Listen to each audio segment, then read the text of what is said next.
So previous class లో మనం section 36 గురించి డిస్కస్ చేసుకున్నామా?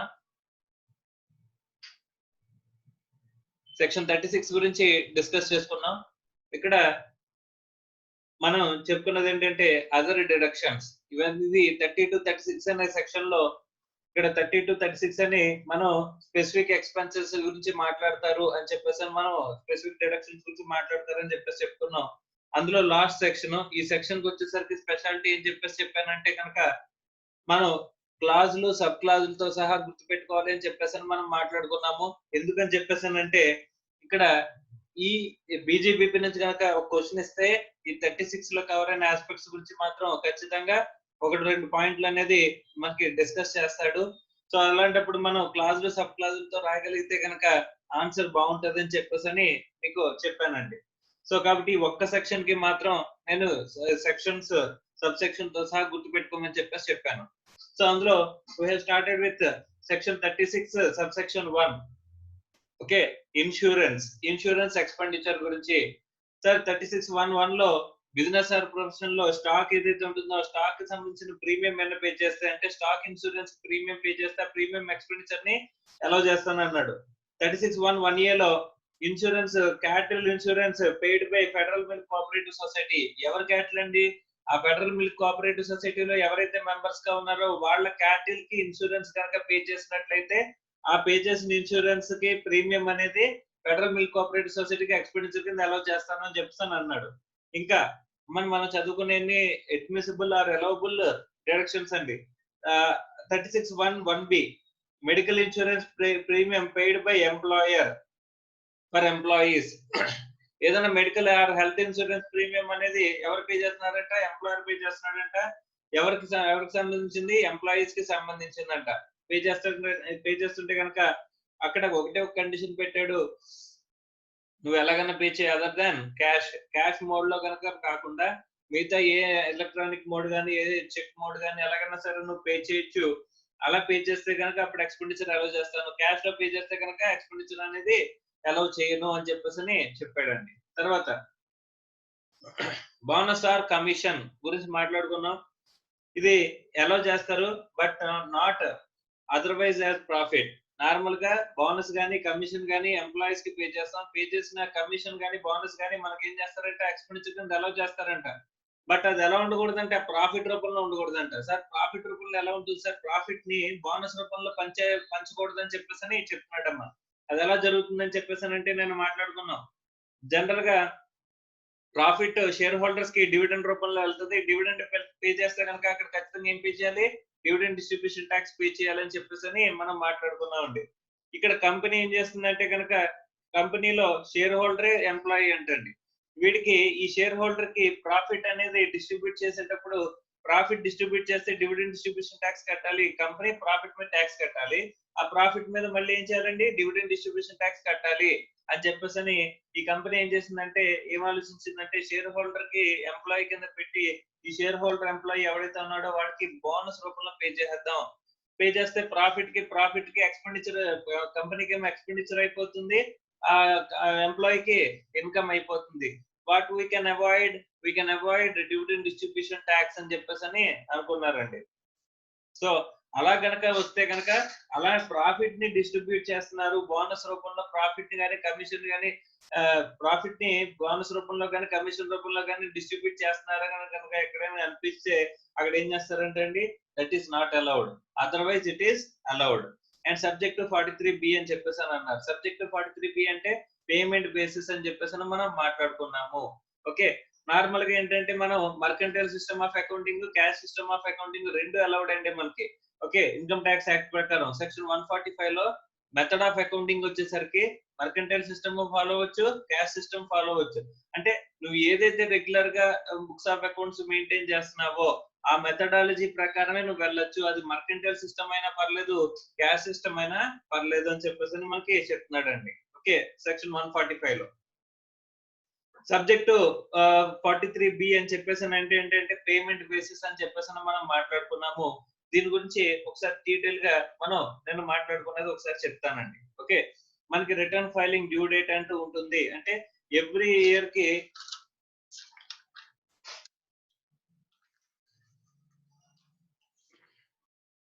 ప్రీవియస్ ఇయర్ కి సంబంధించిన ఇన్కమ్ ఎంతైతే ఉంటున్నప్పుడు సపోజ్ 2019-20 ప్రీవియస్ ఇయర్ కి మనం ఏదైతే ఇన్కమ్ ఎర్న్ చేస్తామో దానికి అసెస్మెంట్ ఇయర్ లో ట్యాక్స్ కడతాం. అసెస్మెంట్ ఇయర్ లో అంటే 2020-21.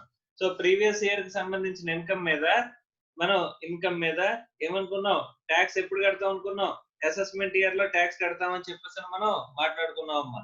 సో ప్రీవియస్ ఇయర్ కి సంబంధించిన ఇన్కమ్ మీద అసెస్మెంట్ ఇయర్ కి ట్యాక్స్ కట్టేటప్పుడు ఈ ప్రీవియస్ ఇయర్ ఇన్కమ్ ని మనం ఎలా క్యాలిక్యులేట్ చేసాము, కరెక్ట్ గా క్యాలిక్యులేట్ చేసామా లేదా, లేకపోతే ఏ ఆస్పెక్ట్స్ కన్సిడర్ చేసాము, ట్యాక్స్ ఎలా కంప్యూట్ చేసాము, ఇన్కమ్స్ ఏమేమి కవర్ అయినాయి అని చెప్పేసి మనం కంప్యూటేషన్ అనేది చేసి మనం ఏం చేయాలి, ఇన్కమ్ ట్యాక్స్ అథారిటీస్ కి సబ్మిట్ చేయాలంట. ఆ ఇన్కమ్ ట్యాక్స్ అథారిటీస్ కి సబ్మిట్ చేసేటప్పుడు ఈ ఇయర్ లో వచ్చిన ఇన్కమ్ మీద మనం ఏం చేయాలి, ఆ క్యాలిక్యులేషన్ చేసి ఆ క్యాలిక్యులేషన్ ఒక ఫామ్ అంటే ఇన్కమ్ ట్యాక్స్ రిటర్న్, ఐటీఆర్ అంటారండి. Income tax return has to be submitted to the income tax department or government అంటే ఇన్కమ్ ట్యాక్స్ డిపార్ట్మెంట్ మనం సబ్మిట్ చేస్తా ఉంటాండి. ఏ ఇయర్ లో సబ్మిట్ చేస్తామని చెప్పేసానంటే అసెస్మెంట్ ఇయర్ లో సబ్మిట్ చేస్తా ఉంటాండి. ఈ అసెస్మెంట్ ఇయర్ లో ఎప్పుడు సబ్మిట్ చేయాలని చెప్పేసానంటే ఇండివిజువల్ ఇప్పుడు ట్యాక్స్ ఆడిట్ కి లైబుల్ అయిన పర్సన్స్ ఎవరైతే ఉంటారో ట్యాక్స్ ఆడిట్ కి లైబుల్ అయిన పర్సన్స్. ట్యాక్స్ ఆడిట్ అంటే ఏంటి sir, if the turn over is more than 1 crore అక్కడ మనకి ట్యాక్స్ ఆడిట్ మీ టర్న్ ఓవర్ కనుక 1 crore కంటే ఎక్కువ ఉన్నట్లయితే ఓకే, అక్కడ లేదా ప్రొఫెషనల్స్ అనుకుంటే కనుక 50 lakhs కంటే ఎక్కువ ఉన్నట్లయితే ఇక్కడ మీకు ఏమవుతుందంటే ట్యాక్స్ ఆడిట్ కి లైబుల్ అవుతారంట. అలా ట్యాక్స్ ఆడిట్ కి ఎప్పుడైతే లైబుల్ అవుతారో మీరు అప్పుడు you are liable for the tax audit అనుకుంటే కనుక అప్పుడు మీకు డ్యూ డేట్ ఏంటంటే 30th సెప్టెంబర్ అంటండి. ఓకే సార్, నేను ట్యాక్స్ ఆడిట్ కి లైబుల్ కాదు అనుకుంటే కనుక other than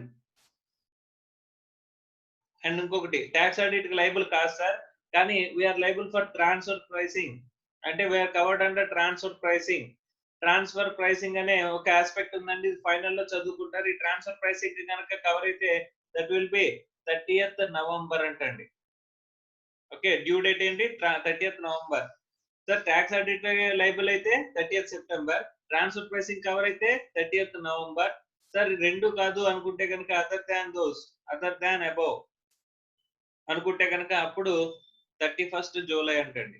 31st July is the due date for the filing of the return of income tax return అంటే ఇన్కమ్ ట్యాక్స్ రిటర్న్ ఏంటి, particulars of your income calculated, total income ఎలా calculate చేశారు, tax ఎలా calculate చేశారు, ఏ exemptions ఏ deductions ఎలా తీసుకున్నారు అనే detail particulars అన్ని కూడా మెన్షన్ చేస్తూ మీరు ఫైల్ చేయాల్సిందంట. ఆ రిటర్న్ ఇన్కమ్ ట్యాక్స్ రిటర్న్ లో మీరు చూపించి ఫైల్ చేయాలని చెప్పేసి అంటున్నారండి. వాటికి డ్యూ డేట్స్ అండి, ఇక్కడ వాటికి due dates.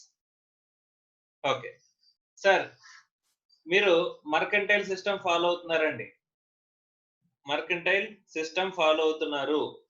Okay. Mercantile system అనేది మీరు ఫాలో అవుతున్నప్పుడు బుక్స్ ఆఫ్ అకౌంట్స్ లో ఇక్కడ ఏం చేస్తున్నారంటే ఇప్పుడు అంతా కూడా మనం దేని గురించి మాట్లాడుకుంటున్నాం అంటే సెక్షన్ 43B అప్లికేషన్ గురించి మాట్లాడుకుంటున్నామండి. ఇక్కడ 43B అప్లికేషన్ అంటే 43B సెక్షన్ వచ్చినప్పుడు కొంచెం చెప్తాను, కానీ ఇక్కడ కొంచెం డీటెయిల్ గా మాట్లాడుకోవాల్సిన అవసరం ఉంటుంది. ఎందుకంటే చాలా చోట్ల 43B సబ్జెక్ట్ 43B అని వస్తుంది కాబట్టి ఒకసారి మనం చెప్పుకోవాల్సిన అవసరం ఉంది కాబట్టి డీటెయిల్ గా మాట్లాడుతున్నానండి. మనం మర్కంటైల్ సిస్టమ్ అనేది ఫాలో అవుతున్నప్పుడు కనుక ఫాలో అవుతున్నట్లయితే ఇప్పుడు నేను 1st April 2019 నుంచి 31st March 2020, 1st April 2019 నుంచి 31st March 2020 వరకు ఈ మధ్యలో పీరియడ్ ఏదైతే ఉందో ఈ మధ్యలో పీరియడ్ కి సంబంధించిన ఇన్కమ్ ఏదైతే ఉంటుందో ఇన్కమ్ కి ఇక్కడ నేను రిటర్న్ ఫైల్ చేయడం గురించి అది మాట్లాడుకున్నామండి. ఇక్కడ జాగ్రత్తగా గమనిస్తే మర్కంటైల్ సిస్టమ్ లో మనం ఎక్స్పెండిచర్ ఎలా అలో చేస్తామని చెప్పేసి అనుకుంటే కనుక మామూలుగా మన మర్కంటైల్ సిస్టమ్ ఫాలో అయినప్పుడు ఈ పీరియడ్ లో ఎక్స్పెండిచర్ పే చేయకపోయినా సరే మనం ఏం చేస్తాం, డ్యూ అయితే కనుక మా డ్యూ బేసిస్ మా పేమెంట్ బేసిస్ డ్యూ అయితే కనుక మనం ఏం చేస్తాం, ఈ పీరియడ్ కి సంబంధించిన బోనస్ పే చేయాలి. ఎగ్జాంపుల్ కింద మనం మాట్లాడుకున్నప్పుడు ఈ పీరియడ్ కి సంబంధించిన బోనస్ అనేది మనకి లెవీ అయింది అనుకుంటే కనుక మనం పే చేయకపోయినా సరే, పేమెంట్ అనేది చేయకపోయినా సరే బుక్స్ లో ఏం చేస్తాం, ఎక్స్పెండిచర్ రికార్డ్ చేసేస్తామమ్మా. అవునా కదా, డ్యూ ఎంట్రీస్ రాస్తారు కదా, సో 31st మార్చికి డ్యూ ఎంట్రీస్ ఏవైతే ఉంటాయి డ్యూ ఎంట్రీస్ రాస్తారు కాబట్టి, అంటే పేబుల్ ఎంట్రీస్ రాస్తారు కాబట్టి అవన్నీ కూడా ఈ పీరియడ్ లో కవర్ అయిన పేమెంట్స్ ఎక్స్పెండిచర్స్ అన్నిటికీ కూడా మీరు డ్యూ బేసిస్ లో మీరు ఎంట్రీస్ రాస్తారండి. ఓకే, ఇక్కడ పే చేయకపోయినా సరే డ్యూ బేసిస్ లో, ఎందుకంటే మనం మర్కెంటైల్ సిస్టమ్ ఫాలో అవుతున్నాం కాబట్టి ఆ పీరియడ్ కి సంబంధించిన ఎక్స్పెన్సెస్ ఏవైతే ఇంకా అవ్వకపోయినా సరే, పే చేయకపోయినా సరే వాటిని మనం రికార్డ్ చేసేస్తామమ్మా. కానీ ఇప్పుడు బోనస్ లాంటిది మనం ఏం చేసామంటే, బోనస్ అనేది ఇప్పుడు మనకి ఎగ్జాంపుల్ అండి 3612 బోనస్ ఆర్ కమిషన్. ఈ బోనస్ గానీ కమిషన్ గానీ మనం పే చేయకపోయినా సరే ఇక్కడ 1/4/2019 నుంచి 31st March 2020 వరకు ఈ పీరియడ్ లో మనం బోనస్ గానీ కమిషన్ గానీ పే చేయకపోయినా సరే పేబుల్ అని చెప్పేసి మనం ఎక్స్పెన్సెస్ కింద రాసామనుకోండి. ఇక్కడ రాస్తే కనుక అది ఎప్పుడులో పే చేయాలంటే రిటర్న్ ఫైలింగ్ డ్యూ డేట్. ఈ ఫైలింగ్ డ్యూ డేట్ ఎవరు చెప్పారంటే కనుక సెక్షన్ 139 అండి. 139(1) స్పెసిఫిక్ గా చెప్పాలంటే ఈ due dates are specified in section 139 subsection 1. ఈ 139 సబ్సెక్షన్ 1 లో చెప్పిన రిటర్న్ ఫైలింగ్ డ్యూ డేట్ ఏదైతే ఉందో, ఇక్కడ మనం చెప్పుకున్న డ్యూ డేట్స్ ఆ లోపు మనం పే చేస్తేనే మనకి ఏం చేస్తారంటే ఈ ఎక్స్పెండిచర్ అలౌ చేస్తారండి. ఇక్కడ అలౌ చేస్తారంట. ఒకవేళ సార్ ఇక్కడ సపోజ్ నేను ట్యాక్స్ ఆడిట్ కి లయబుల్ అవుతున్నానండి. ట్యాక్స్ ఆడిట్ కి లయబుల్ అయితే కనుక నాకు డ్యూ డేట్ ఏంటండి 30th సెప్టెంబర్ అండి. ఈ 30th సెప్టెంబర్ లోపు నేనేం చేసి ఉండాలి, బోనస్ ఆర్ కమిషన్, ఈ పీరియడ్ కి సంబంధించిన బోనస్ ఆర్ కమిషన్ నేను ఏం చేసి ఉండాలి, పే చేసి ఉండాలండి. ఒకవేళ పే చేశాను అనుకోండి, suppose expenditure relating to period ఏ పీరియడ్ కి సంబంధించింది అంటే 1920. ఓకే, పెయిడ్ ఆన్ ఎప్పుడు పే చేసామంట, suppose 15 May 2020. Okay, so is it allowed? Okay, ఇది ఎక్స్పెండిచర్ రిలేటింగ్ టు అంటే డ్యూ ఎప్పుడండి 1920 లో డ్యూ అయింది. Okay, paid on 15 May 2020. Is it allowed అంటే yes, it is allowed. Why? Because paid within the due date లో pay చేసాం కాబట్టి, return filing due date లో పే చేసాం కాబట్టి పేమెంట్ బేసిస్ లో అలౌ చేస్తారండి. ఓకే, ఒకవేళ ఎక్స్పెండిచర్ రిలేటింగ్ టు 1920 పీరియడ్ కి సంబంధించింది, paid on 15th October 2020. 15th October 2020 నాడు పే చేశానంట. ఎక్స్పెండిచర్ 1920 కి రిలేటెడ్, అది డ్యూ బేసిస్ లో ఇక్కడ అలౌ చేసేసి ఉంటాము. మనం మర్కెంటైల్ సిస్టమ్ ఫాలో అవుతున్నాం కాబట్టి అది 15/10/2020 ను పే చేశాను అనుకోండి. Is it allowed? Not allowed. Okay, మరి ఏ ఇయర్ లో అలౌ చేస్తారు? ఈ ఇయర్ ఆఫ్ అలౌబిలిటీ ఏ ఇయర్ లో అలౌ చేస్తారంటే అసెస్మెంట్ ఇయర్ 2020-21. ఇది ఫస్ట్ అయితే కనుక. ఈ సెకండ్ అయితే కనుక మనం సెప్టెంబర్ 30th లోపు మనం పే చేయాలి. పే చేసామా? చేయలేదు.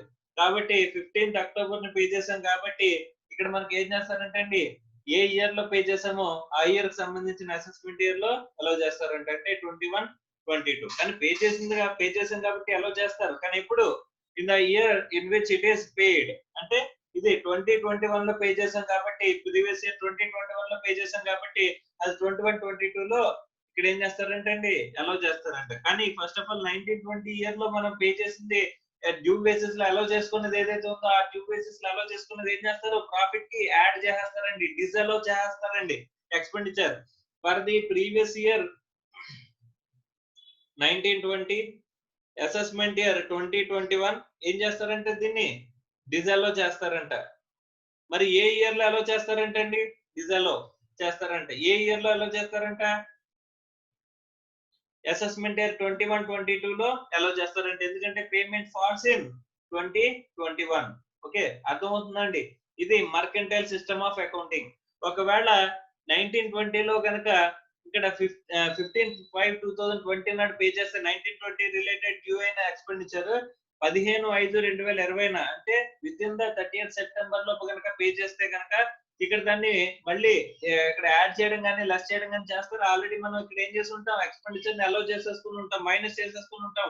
ప్రీ పేమెంట్ లో మనం డెబిట్ సైడ్ వేసేసుకుని ఉంటాం బోనస్ అని చెప్పేసి. అందుకని చెప్పేసి it is allowed, completely allowed అంటండి. ఓకే, కానీ ఇక్కడ అదే 15/10/2020 కనుక మనం పే చేస్తే after 30th September due date tax audit liable అయితే కనుక అప్పుడు 30th సెప్టెంబర్ డ్యూ డేట్ తర్వాత కనుక మనం పే చేసినట్లయితే అప్పుడు ఏం చేస్తారంటండి ఇక్కడ అడ్జస్ట్మెంట్ అనేది అవసరం అవుతుంది.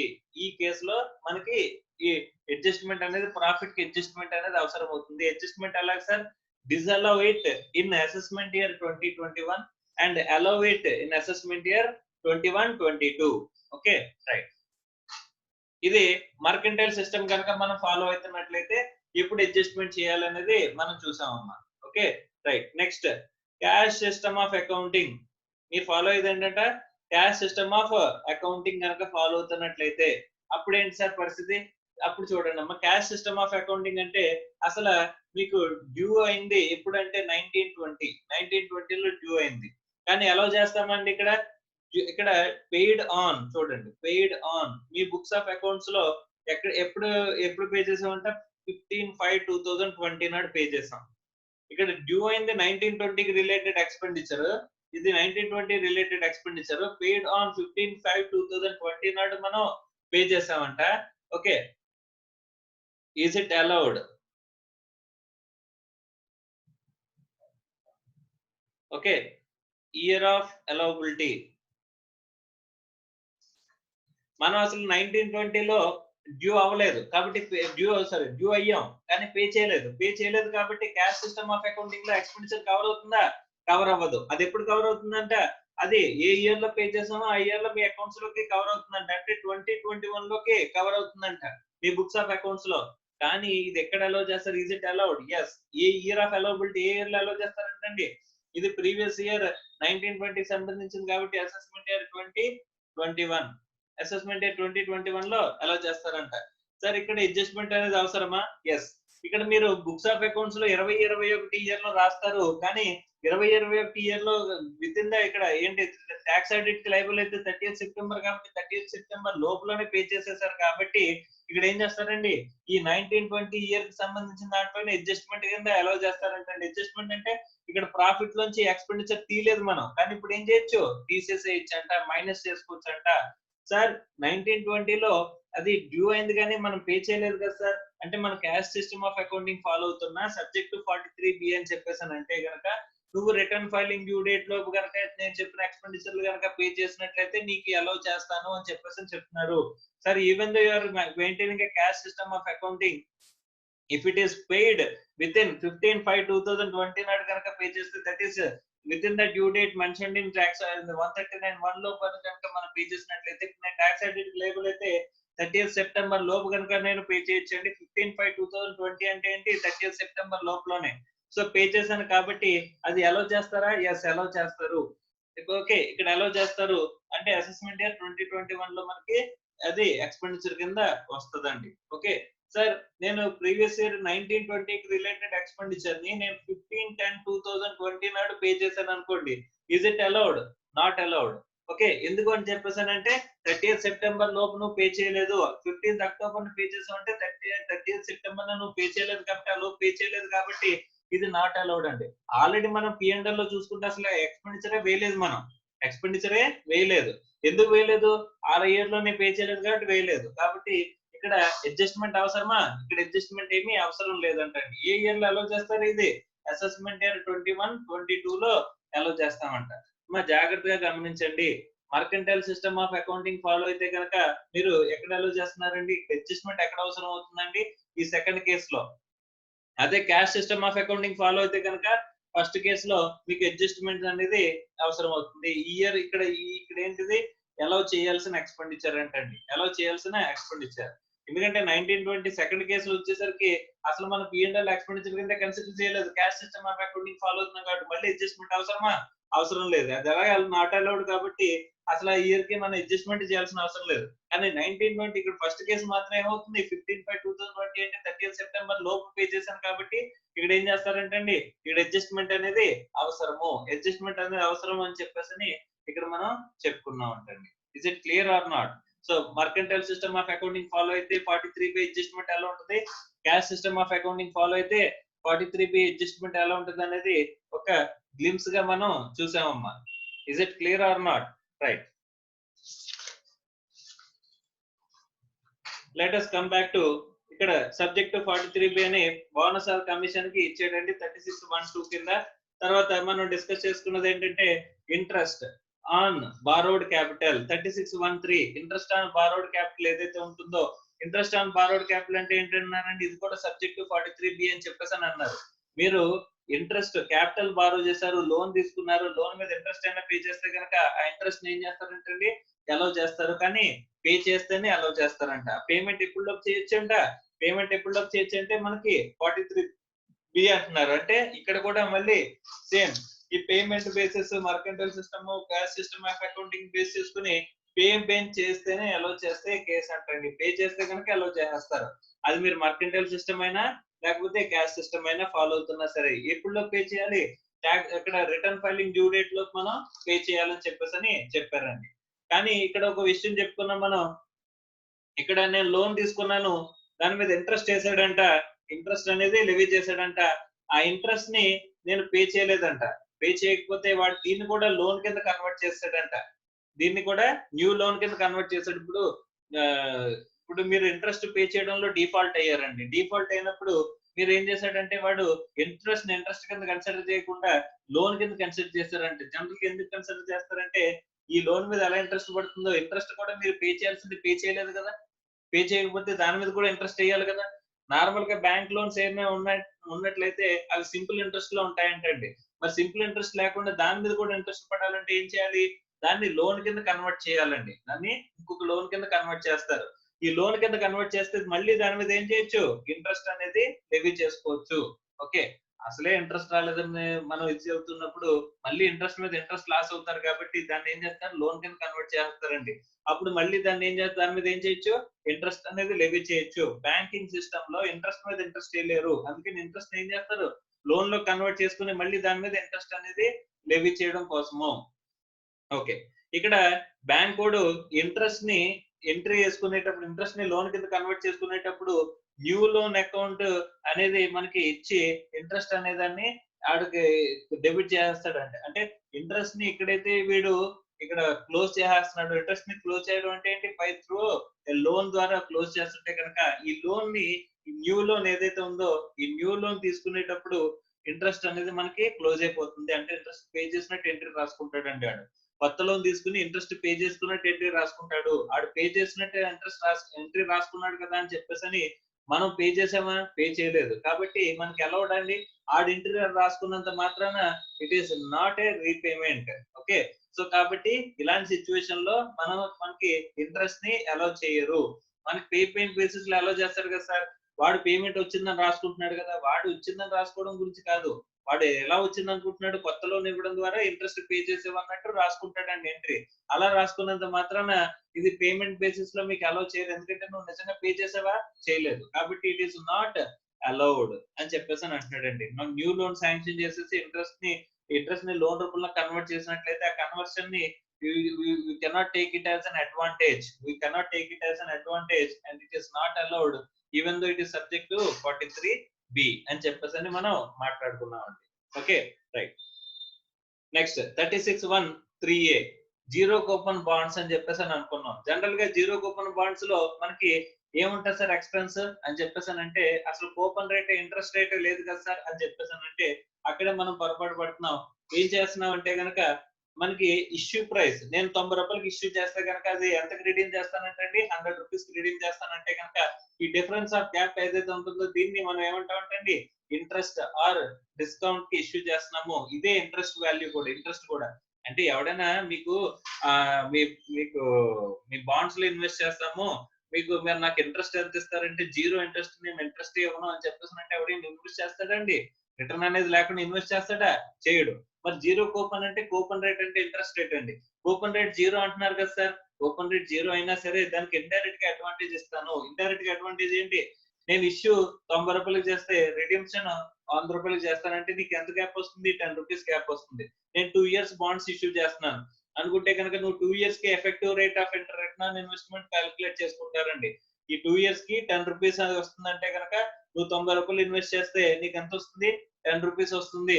అంటే దీని మీద effective rate of return on investment calculate చేసుకుంటాము 2 years కి. అప్పుడు మనకి ఏమొస్తుందండి, return on investment per year calculate చేసుకోవచ్చండి. అలా క్యాలిక్యులేట్ చేసుకుంటే అది మీకు గనక అది కూడా ఒక 10% ఎంతో వచ్చిందనుకోండి. ఆ 10% అనేది మంచి అట్రాక్టివ్ గా ఉంది, ఇంట్రెస్ట్ అని చెప్పేసని, అంటే ఈ అమౌంట్ ఎక్స్ట్రా రావడం అనేది బాగుంది అని చెప్పేసని అనుకుంటే that is nothing but normal గా డిస్కౌంట్ ఇష్యూ చేసినట్టే. దాన్ని మనం ఏమంటాం అంటే ఇక్కడ గ్యాప్ ని ఇంట్రెస్ట్ అంటాం.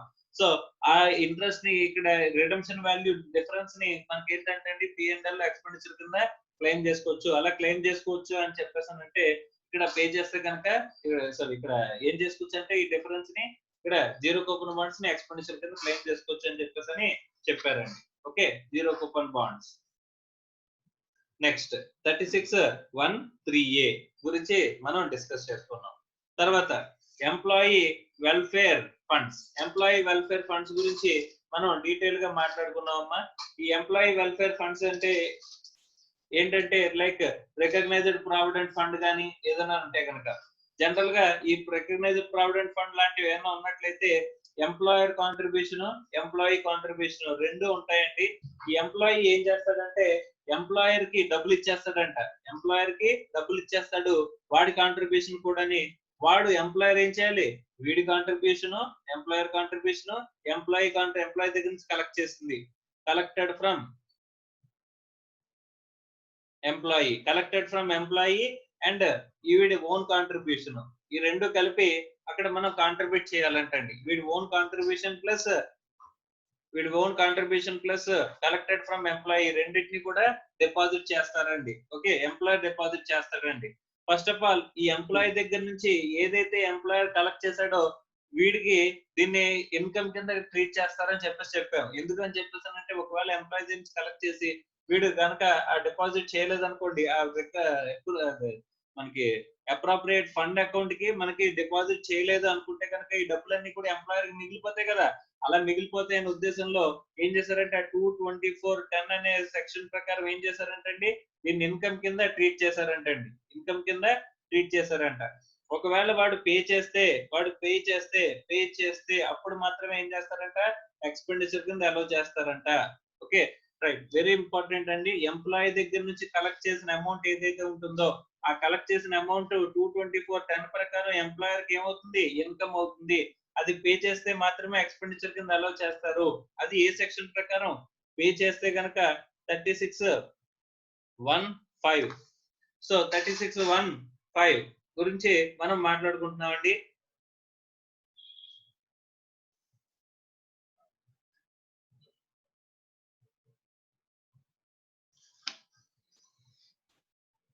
సరే, ఇది ఓన్ కాంట్రిబ్యూషన్ 36(1)(5) అండి, 36(1)(5)A.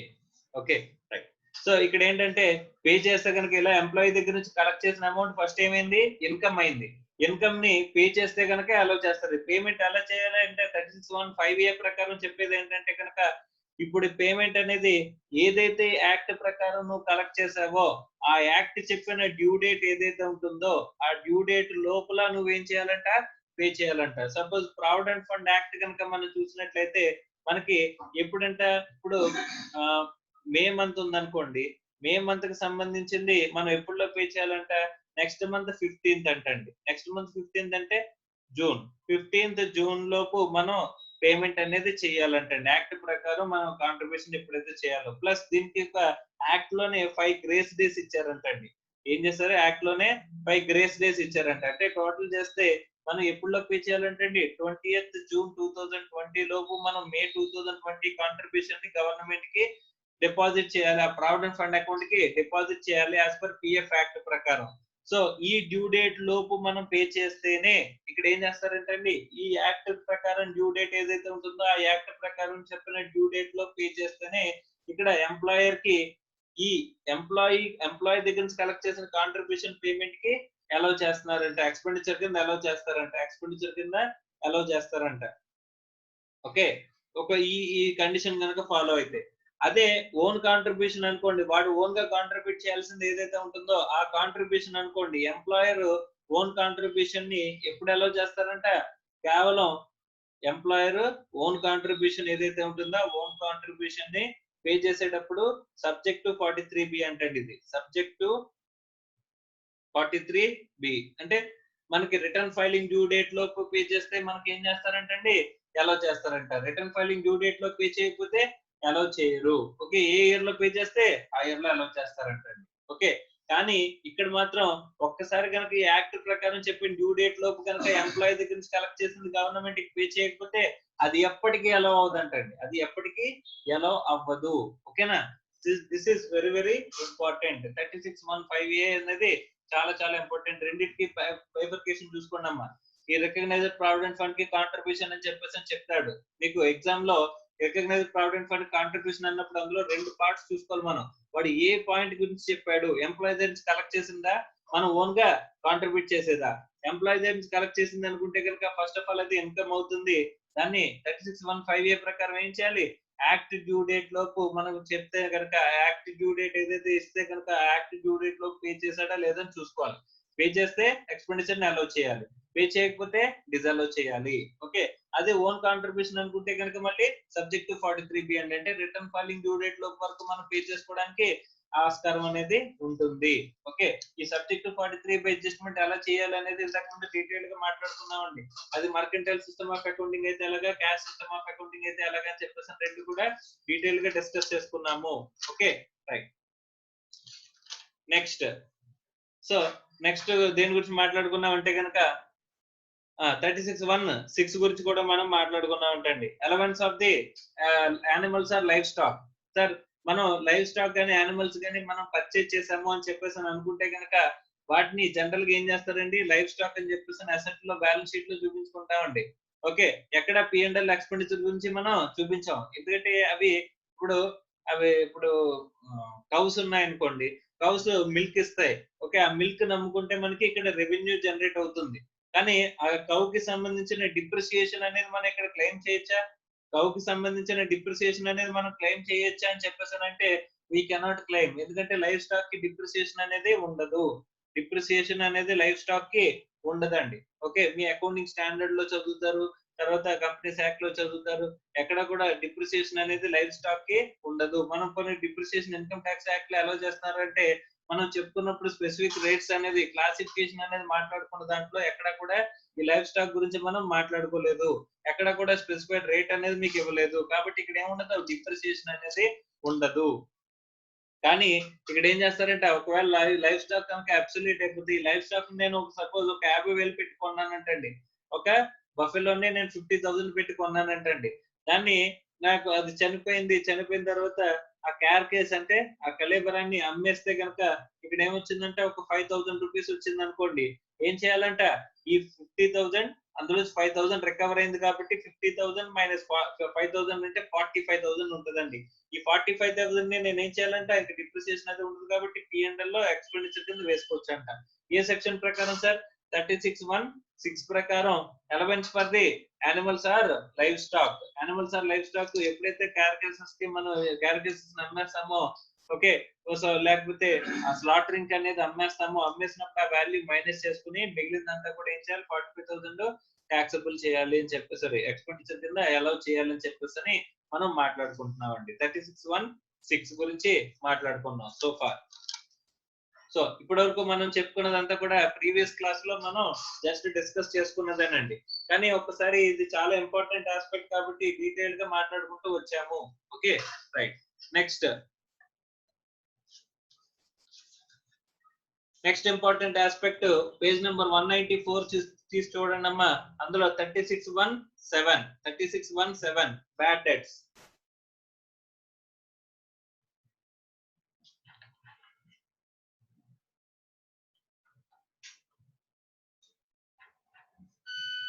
సో ఈ 36(1)(7) బ్యాడ్ డెట్స్ దేని గురించి చెప్తుంది అని చెప్పేసి అంటే కనుక, మనకి రిసీవబుల్స్ రావాల్సినవి రావట్లేదు అంటే, లాంగ్ స్టాండింగ్ గా రిసీవబుల్స్ ఉండిపోయినాయి నాకు, నేను సమ్ గూడ్స్ సప్లై చేయడం వల్ల లేదా సర్వీసెస్ చేయడం వల్ల నాకు నా బుక్స్ లో బ్యాలెన్స్ షీట్ లో ఏముంటుంది, రిసీవబుల్స్ డెటార్స్ ఉంటాయంటండి. ఈ డెటార్స్ రియలైజ్ అవ్వట్లేదండి నాకు ఎప్పటికీ కూడా.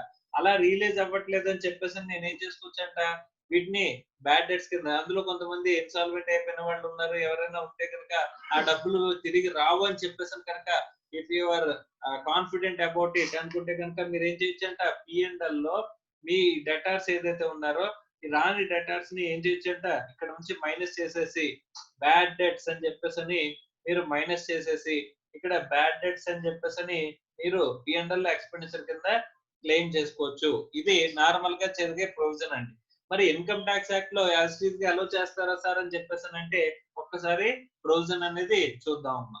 Okay, amount of bad debt written off as irrecoverable in the accounts of the Assessee for the previous year shall be allowed as deduction subject to following conditions. Bad debts allow చేస్తాం కానీ కొన్ని conditions follow అవ్వాలి. Okay, conditions follow అయితే కనుక మనకి ఏం చేస్తారంట ఈ బ్యాడ్ డెట్స్ ని మనం ఎక్స్పెండిచర్ కింద క్లెయిమ్ చేసుకోవచ్చు అంట. ఏంటి సార్ అవి అంటే కనుక the debt should be incidental to the business. Okay, it should have been taken into account in computing the income of the assessee, or it should be represent money lent in the ordinary course of banking or money lending business అని చెప్పేసి అంటున్నాడండి. First case ఏంటి, first condition ఏంటంటే ఇది incidental to business అవ్వాలంట, incidental to business. Okay, రెండోది second condition ఏంటి, దీని మీద ఇన్కమ్ అనేది నువ్వేం చేసి ఉండాలంట రికగ్నైజ్ చేసి ఉండాలంట. సార్ ఇన్కమ్ రికగ్నైజ్ చేయడం అంటే ఏంటి సార్, జాగ్రత్తగా గమనిస్తే కనుక ఇక డెటార్స్ అనేది ఎప్పుడు వస్తుందండి, ఇంతకు ముందు P&L లో సేల్స్ అనేది మనం ఎప్పుడైతే వేస్తామో, సేల్స్ అనే ఎంట్రీ ఎప్పుడైతే వేస్తామో ఆ సేల్స్ ఎంట్రీకి రిలేటెడ్ గా ఇక్కడ మనకి డెటార్స్ అనే వాళ్ళు వస్తారండి. అంటే సేల్స్ అని చూపించామంటే P&L ఇన్కమ్ కి చూపించినట్టేగా. అలాగే ఇంత ముందు నువ్వు సర్వీసెస్ చేస్తున్నావు అనుకో, సర్వీసెస్ ఇన్కమ్ అనేది నువ్వు చూపిస్తే కనుక ఆ సర్వీస్ ఇన్కమ్ అనేది రిసీవబుల్ అని చెప్పేసి డెటార్స్ లో చూపిస్తావు. సో అలా ఇన్కమ్ కింద ప్రీవియస్ గా రికగ్నైజ్ చేసి ఉంటేనే ఇక్కడ వస్తుందండి డెటార్స్ కానీ రిసీవబుల్స్ కానీ. అప్పుడు మాత్రమే దానిలో బ్యాడ్ డెట్స్ ని అలౌ చేస్తారంట.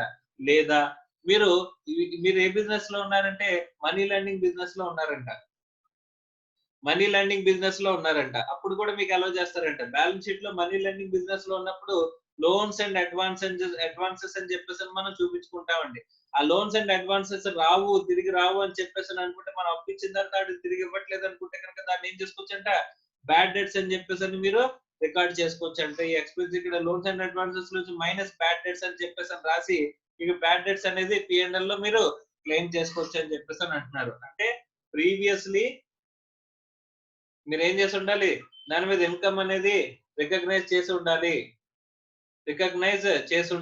ఇన్కమ్ అనేది రికగ్నైజ్ చేస్తే ప్రీవియస్ గా అప్పుడు మాత్రమే మీకు ఏం చేస్తారంటండి ప్రీవియస్ గా ఇన్కమ్ అనేది రికగ్నైజ్ చేయాలి ఒకటి. రెండోది it is incidental to business. Okay, business అయి ఉండాలి. అప్పుడు మాత్రం ఏం చేస్తారంట బ్యాడ్ డెట్స్ కి బ్యాడ్ డెట్స్ అనేది ఎక్స్పెండిచర్ కింద అలౌ చేస్తారు. సో ఇక్కడ ఏం చేయాలంటే రిటర్న్ ఆఫ్, ఖచ్చితంగా ఏం చేసి ఉండాలంటే బ్యాడ్ డెట్స్ ని రిటర్న్ ఆఫ్ చేయాలి. అంటే మన డెటార్స్ దాంట్లోంచి తగ్గించేసి P&L లో రైట్ ఆఫ్ చేయాలి. It is allowed, bad debts is allowed on the basis of written off. Okay, written off మీద అలౌ చేస్తారు. Okay, very very important. If you write off the book debts or debtors in your books of accounts, then it is allowed as a bad debts under section 36(1)(7). అంతే condition అండి. ఇక్కడ main conditions ఏంటంటే it should be incidental to business అయి ఉండాలి, previous గా దాని మీద income అనేది మనం రికగ్నైజ్ చేసి ఉండాలి, or you are in a money lending business. Money lending business లో ఉన్న మీరు ఉండాలంటండి, మనీ లెండింగ్ బిజినెస్ లో ఉన్న మీరు ఉండాలంట. అప్పుడు మాత్రమే మీకు ఏం చేస్తారంట అలౌ చేస్తారని చెప్పేసి చెప్తున్నారండి. Okay, this is bad debts with respect to 36(1)(7). Next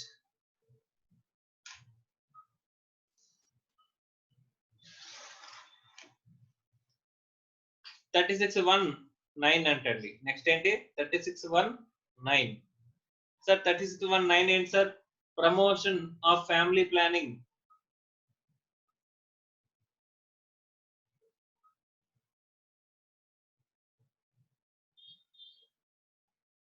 so ఈ ఎక్స్పెండిచర్ ని జనరల్ గా ఏం చేస్తారని చెప్పేసానంటే ఇది ఒకసారి చూడండి, any expenditure incurred by company. Okay, ఇది కంపెనీకి అప్లికబుల్ అయ్యే సెక్షన్ అండి, ఇది కంపెనీకి అప్లికబుల్ అయ్యే section. Okay, next for promoting family planning among employees. వాళ్ళ ఎంప్లాయీస్ కి ఫ్యామిలీ ప్లానింగ్ మీద అవేర్నెస్ క్రియేట్ చేస్తూ ఆ ఫ్యామిలీ ప్లానింగ్ ఆపరేషన్స్ అనేవి చేస్తున్నారంట. అది ఎవరి ఖర్చుతో, కంపెనీ ఖర్చుతో.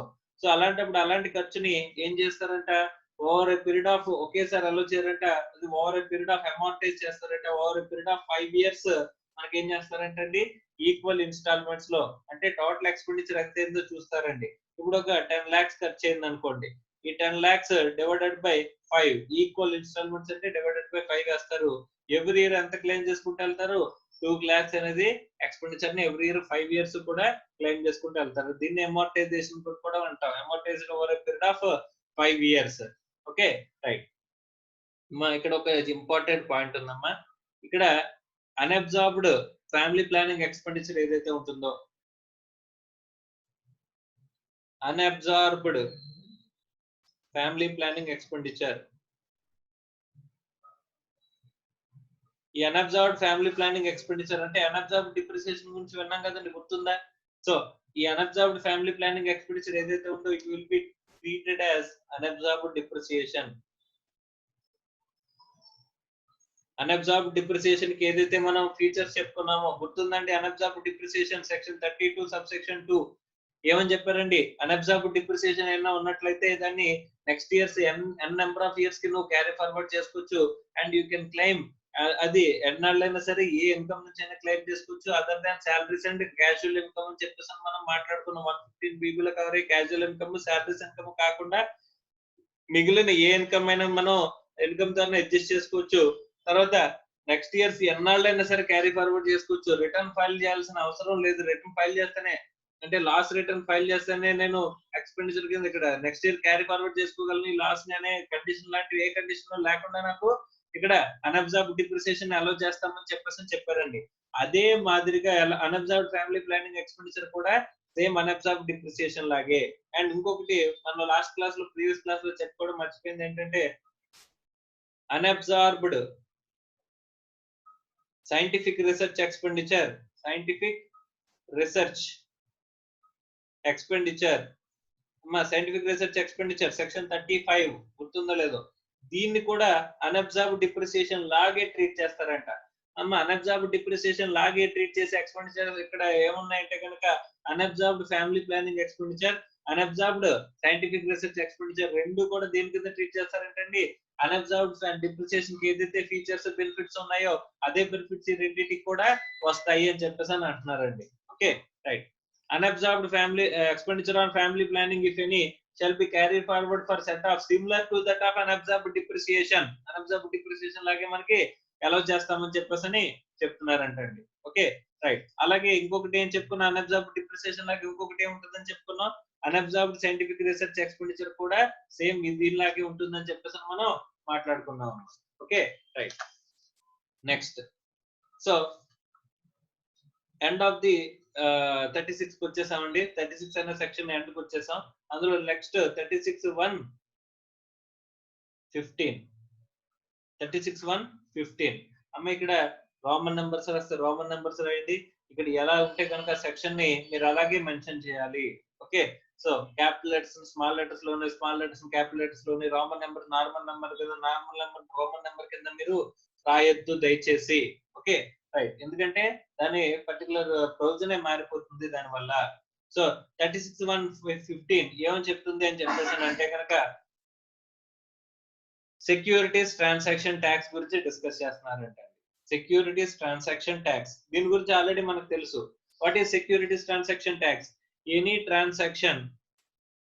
Transaction done through recognised stock exchange.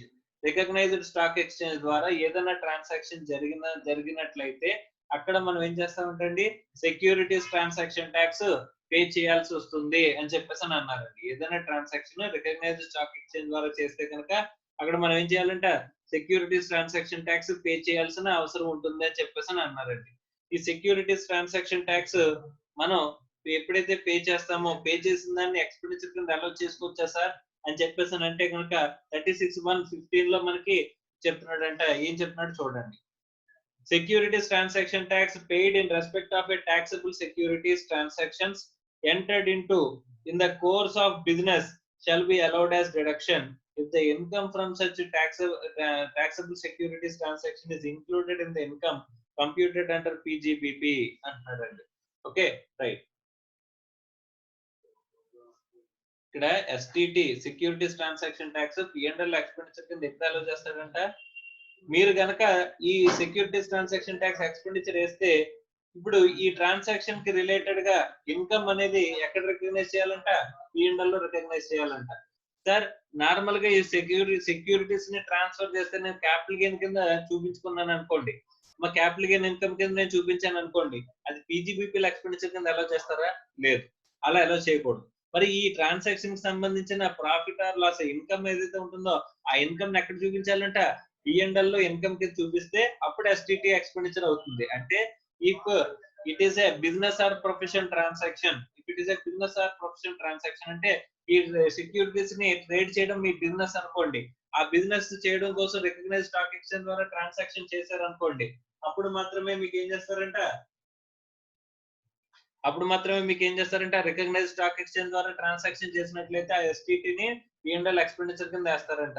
ఇప్పుడు ఇది ఇన్కమ్ కింద ట్రీట్ చేస్తే అక్కడ దాని మీద వచ్చే ట్రాన్సాక్షన్ మీద వచ్చే ఇన్కమ్ ని P&L లో చూపిస్తే అప్పుడు దాని రిలేటెడ్ గా సెక్యూరిటీస్ ట్రాన్సాక్షన్ ట్యాక్స్ అని చెప్పేసి ఎక్స్పెండిచర్ కింద క్లెయిమ్ చేసుకోవచ్చు అని చెప్పేసి చెప్తున్నారండి. If it is a business or profession income then expenditure is also allowed, securities transaction tax is also allowed అంటున్నారండి. నెక్స్ట్ ఇది 36(1)(15) అండి. నెక్స్ట్ 36(1)(16), 36(1)(16 ఇక్కడ దేని గురించి మాట్లాడుతున్నారంటే కనుక చూడండి, కమోడిటీస్ ట్రాన్సాక్షన్ ట్యాక్స్ అంట. కమోడిటీస్ ట్రాన్సాక్షన్ ట్యాక్స్ సార్ ఇది ఎక్కడ లెవీ అవుతుంది sir, right, multi commodity exchange అని చెప్పేసి MCX అని ఉంటుందంటండి. ఇక్కడ నార్మల్ గా ఈ స్టాక్ ఎక్స్చేంజ్ లో మనకి షేర్స్ ట్రాన్సాక్షన్ జరిగితే ఇక్కడ కమోడిటీస్ ట్రాన్సాక్షన్ జరుగుతుందంటండి. కమోడిటీస్ ట్రాన్సాక్షన్ జరుగుతుందంట. కమోడిటీస్ సేల్ అండ్ పర్చేజ్ అండి. ఓకే, ఇక్కడ మీరు జాగ్రత్తగా గమనించాల్సిన పాయింట్ ఏంటంటే these are speculative transactions. Okay, these are speculative transactions. What is speculative? మా స్పెక్యులేటివ్ ట్రాన్సాక్షన్స్ అంటే ఏంటి ఒకసారి మనం డిస్కస్ చేస్తున్నాం. మనం బిజినెస్ గురించి మాట్లాడుకున్నప్పుడు నార్మల్ బిజినెస్, స్పెక్యులేటివ్ బిజినెస్ రెండింటి గురించి మాట్లాడుకోవాలి. ఇక్కడ చెప్పాల్సి వస్తుంది కాబట్టి నేను అక్కడ చెప్పలేదు. వాట్ ఈస్ స్పెక్యులేటివ్ అంటే other than by way of actual delivery, other than by way of actual delivery, right. నేను సపోజ్ మీతో కాంట్రాక్ట్ లోకి ఎంటర్ అవుతున్నానంటే అండి, ఇక్కడ ఏంటంటే కనుక ఒక 1000 kgs of rice, 1000 kgs of rice నేను మీకు అమ్ముతానని చెప్పేసి చెప్పానంట. ఓకే, రైట్, ఎంతకి 50 రూపీస్ కి per kg అమ్ముతాను అని చెప్పేసి చెప్పాను. ఏ రోజున అమ్ముతానన్నాను, సమ్ ఫ్యూచర్ డేట్, ఎప్పుడు 20th June 2020 నాడు నేనేం చేశానంటే మీకు 50 రూపీస్ per kg కి 1000 kgs ఆఫ్ రైస్ అమ్ముతానని చెప్పేసి చెప్పానండి. ఈ 26/2020 నాడు it is not my intention to deliver the 1000 kgs. 1000 kgs ని మీకు డెలివర్ చేయడం అనేది నా ఉద్దేశం కాదంట. ఒకవేళ ఇక్కడ 26/2020కి per kg మార్కెట్ ప్రైస్ అనేది 45 రూపీస్ ఉందనుకోండి, 45 రూపీస్ అయింది అనుకోండి, కానీ నేను మీతో కాంట్రాక్ట్ లోకి ఎంటర్ అయినప్పుడు ఎంత అమ్ముతానని చెప్పానండి, 50 రూపీస్ అమ్ముతాను అన్నాను. కాబట్టి మార్కెట్ లో 45 రూపీస్ ఉన్నా సరే మీరు తెచ్చినట్టు ఏం చేయాలి, 50 కాంట్రాక్ట్ లోకి ఎంటర్ అయ్యారు కాబట్టి కాంట్రాక్చువల్ ఆబ్లిగేషన్ కాబట్టి మీరు 50 రూపాయలకి నా దగ్గర నుంచి కొనుక్కోవాలంట. ఓకే, అలాంటప్పుడు మీరు ఏం చేస్తారంట, ఈ 50 రూపాయలకి 45 రూపాయలకి మధ్య డిఫరెన్స్ 5 రూపీస్ ఏదైతే ఉంటుందో ఆ 5 రూపీస్ నాకు ఏమవుతుందండి, గెయిన్. ఎందుకంటే నేను రైస్ సప్లై చేయట్లేదు, నేను జనరల్ గా ఏం చేయాలి, మార్కెట్ నుంచి 45 రూపీస్ కి రైస్ కొని నేను మీకు 50 రూపీస్ కి అమ్మాలి. అప్పుడు నాకు ఎంత ప్రాఫిట్ వస్తుంది, 5 రూపీస్ అనేది నాకు ప్రాఫిట్. సో ఇక్కడ ఈ 5 రూపీస్ ప్రాఫిట్ ని డైరెక్ట్ గా మీరు ఏం చేస్తారంట, ఈ 5 రూపీస్ ప్రాఫిట్ ని మీరు నాకు పే చేస్తారంట. అంటే I will not deliver, you will not pay total price. Okay, so ఈ డిఫరెన్స్ ఆఫ్ ప్రైస్ ఏదైతే ఉంటుందో అదే మీకు మిగులుతుంది కాబట్టి ఆ డిఫరెన్స్ ఆఫ్ ప్రైస్ ని మీరు ఏం చేస్తారంట, మీరు నాకు పే చేస్తారంట. అంటే ఇలాంటి transaction business transaction sir, yes ఇది బిజినెస్ ట్రాన్సాక్షనే, but not with respect to actual delivery. అలా కాకుండా మీరు రియల్ గా మీరేమన్నారంటే ఇక్కడ నేను అమ్ముతాను అన్నాను కాబట్టి మీరు ఇక్కడ నేను ఏం చేశానంటే 45 రూపాయలకి మార్కెట్ లో ఉంచుకొని ఈ 1000 kgs ఆఫ్ రైస్ బ్యాగ్స్ ని నేను మీకు ఇచ్చేస్తే అప్పుడు మీరు ఏం చేస్తారు, 50 రూపీస్ పే చేశారు. నాకు ఖర్చు ఇక్కడ ఈ మామూలు రియల్ గా కనుక ఈ ఈ డెలివరీ అనే ట్రాన్సాక్షన్ జరిగి ఉన్నట్లయితే నాకు ఏమయ్యేదండి, డెలివరీ అనే ట్రాన్సాక్షన్ జరిగి ఉన్నట్లయితే నాకు ఏమయ్యేది, సేల్స్ అని చెప్పేసి అని 1000 ఇంటూ 50 అంటే ఎంతండి, అక్కడ 50,000 అని ఇక్కడ వేసుకునేవాడిని. పర్చేజెస్ అని చెప్పేసి నేను 45 రూపాయలు కొనాలి కదా, 1000 ఇంటూ 45 అంటే 45,000 అని నేను పర్చేజెస్ కింద వేసుకుని, ప్రాఫిట్ అని చెప్పేసి 5,000 ప్రాఫిట్ రికగ్నైజ్ చేసేవాడినండి P&L లో. కానీ ఇక్కడ ఏంటి, ఇది other than by of actual delivery, actual delivery జరగల. ఇలా నిజంగా యాక్చువల్ డెలివరీ జరిగితే ఇక్కడ ఇలా ట్రాన్సాక్షన్ రికార్డ్ చేస్తాం. కానీ యాక్చువల్ డెలివరీ జరగకుండా కనుక ట్రాన్సాక్షన్ సెటిల్ అయిందంటే నెట్ రిజల్ట్ అంటారు. నెట్ ట్రాన్సాక్షన్ అనేది నెట్ కి జరిగిందంటే కనుక ఈ 50 - 45 అంటే 5 రూపీస్ ఇక్కడ ఇక్కడ ఇక్కడ బికి, బి ఎవరికి పే చేయాలంటే ఏకి పే చేయాలంట. ఈ 1000 కేజీస్ ఆఫ్ ఇంటూ 5 అంటే 5,000 రూపీస్ బిఏకి పే చేస్తే ఈ ట్రాన్సాక్షన్ అనేది సెటిల్ అయిపోతుందంట. అలాంటి ట్రాన్సాక్షన్ ని ఏం చేస్తారంటే స్పెక్యులేటివ్ ట్రాన్సాక్షన్స్ అని చెప్పేసి అని అంటారు. దాన్ని ఏమంటారు, other than by way of actual delivery అని చెప్పేసి అని అంటున్నాడండి. సో అలా గనక మీరు జనరల్ గా ఎంసీఎక్స్ అనే పోర్టల్ లో మీరు ఏం చేస్తారంటే ఈ కమోడిటీస్ ని పర్చేజ్ చేస్తారండి. కమోడిటీస్ అంటే మరి అక్కడ అమ్మే ప్రతిదీ కూడా క్రూడ్ ఆయిల్, మీరు నిజంగా కొనరు క్రూడ్ ఆయిల్ లేకపోతే రైస్, వీట్ ఇవన్నీ అన్ని ట్రేడ్ అవుతాయండి. కమోడిటీస్ అన్ని ట్రేడ్ అవుతాయి. కమోడిటీస్ ని మీరు నిజంగా పర్చేజ్ చేయరు, డెలివరీ తీసుకోరు. కానీ other than by of actual delivery మీరు ఏం చేస్తారంటే ట్రాన్సాక్షన్ చేస్తారు. దేని ద్వారా, ఈ స్టాక్ ఎక్స్చేంజ్ ద్వారా. సో ఈ స్టాక్ ఎక్స్చేంజ్ ద్వారా కనుక ఎలాంటి ట్రాన్సాక్షన్స్ చేస్తే కనుక ఇక్కడ స్టాక్ ఎక్స్చేంజ్ ద్వారా ట్రాన్సాక్షన్ చేస్తే సెక్యూరిటీస్ ట్రాన్సాక్షన్ ట్యాక్స్ పడింది. ఈ ఎంసీఎక్స్ అనే ఈ కమోడిటీ స్టాక్ ఎక్స్చేంజెస్ ద్వారా, కమోడిటీ స్టాక్ ఎక్స్చేంజ్ అండి, ఇది కూడా స్టాక్ ఎక్స్చేంజ్ కానీ కమోడిటీ స్టాక్ ఎక్స్చేంజ్ ఇక్కడ ట్రాన్సాక్షన్ చేస్తే ఏం పడుతుందంట, ఈ కమోడిటీస్ ట్రాన్సాక్షన్ ట్యాక్స్ అనేది లెవీ అవుతుందంట. ఓకే, దాని గురించి ఏం చెప్తున్నాడు చూడండి. The commodities transaction tax paid in respect of taxable commodities transaction entered into the course of business shall be allowed as deduction if the income of such taxable securities is included in the income computed under Pgbp అని చెప్పేసి అంటున్నాడండి. ఇక్కడ కూడా same provision అండి. అంటే ఇక్కడ P&L లో మీకు ఇన్కమ్ అనేది, ఇన్కమ్ కి సంబంధించిన ఇక్కడ ఈ ఎంసీఎక్స్ ట్రాన్సాక్షన్ లో, ఈ స్టాక్ ఎక్స్చేంజ్ ట్రాన్సాక్షన్ లో ఇన్కమ్ వస్తే ఇన్కమ్ కింద P&L లో చూపిస్తే అప్పుడు దాని ఇన్కమ్ కి చూపించారు కాబట్టి దాని ఎక్స్పెండిచర్ కూడా P&L లో మనం క్లెయిమ్ చేసుకోవచ్చు అని చెప్పేసి అని చెప్తున్నారండి. This is commodities transaction tax 36(1)(16). Okay, so this is with respect to 36 అండి, సెక్షన్ 36. ఇవన్నీ కూడా ఏమైనట్టు మనకి అలౌబుల్ డిడక్షన్స్ గురించి, అందులోని స్పెసిఫికల్లీ టోటల్ అలౌబుల్ డిడక్షన్స్ అంటే ఎన్ని ఉన్నాయి, 30 to 37 ఉన్నాయి. అందులో 30 to 36 ఏమన్నారు, specific expenditure or specific deductions అని చెప్పేసి చెప్పారండి. 37 అంటే జనరల్, 37 అంటే ఏమన్నారు, జనరల్ ఎక్స్పెండిచర్. ఓకే, ఈ జనరల్ ఎక్స్పెండిచర్ గురించి మనం మాట్లాడుకుంటున్నాం అమ్మా. ఓకే, ఇప్పుడు నెక్స్ట్ మనం మాట్లాడుకోబోయే సెక్షన్ ఏంటి, very very important section, section 37. Normal గా మనం దీని గురించి ఒకసారి ఇక్కడ స్పెసిఫిక్ గా చెప్పుకున్నప్పుడు చెప్పామండి. సెక్షన్ 29 లో కంప్యూటేషన్ ఆఫ్ ఇన్కమ్ గురించి మాట్లాడుకునేటప్పుడు 28 లో చెప్పిన ఇన్కమ్ కి we will do some adjustments with respect to 30 to 43 D వరకు అడ్జస్ట్మెంట్స్ చేస్తామని అనుకున్నాం. అందులో 30 to 37 ఏమో అలౌబుల్ ఎక్స్పెన్సెస్ గురించి మాట్లాడతారు అనుకున్నాం. అందులో 30 to 36 అనేది స్పెసిఫిక్ గా ఎక్స్పెండిచర్ గురించి మాట్లాడతారు అనుకున్నాం. కానీ ఈ 30 to 36 లో ఏవైతే ఎక్స్పెన్సెస్ గురించి మాట్లాడతారో అవే ఎక్స్పెన్సెస్ ఉంటాయి సార్, కొత్త ఎక్స్పెన్సెస్ ఏమి ఉండవా అని చెప్పేసి అంటే అన్ని ఎక్స్పెన్సెస్ గురించి మాట్లాడుకోవడం ప్రాక్టికబుల్ కాదు అని చెప్పేసి 30 to 36 వరకు రాసిన తర్వాత అర్థమైంది వాళ్ళకి. అందుకని చెప్పేసి ఏం చేస్తారు, సెక్షన్ 37 లో జనరల్ ఎక్స్పెన్సెస్ గురించి మాట్లాడారు. అంటే ఎక్కడైతే ఈ 30 to 36 లో కవర్ అవ్వని ఎక్స్పెండిచర్ ఏదైనా ఉన్నట్లయితే మనం 31 గురించి మాట్లాడుకునేటప్పుడు మీకు చెప్పానండి. 31 అంటే ఎక్స్పెండిచర్ రిలేటింగ్ టు మెషినరీ, అక్కడ రెంట్ గురించి, మెషినరీ రెంట్ గురించి అక్కడ కవర్ అవ్వలేదండి సెక్షన్ 31 లో.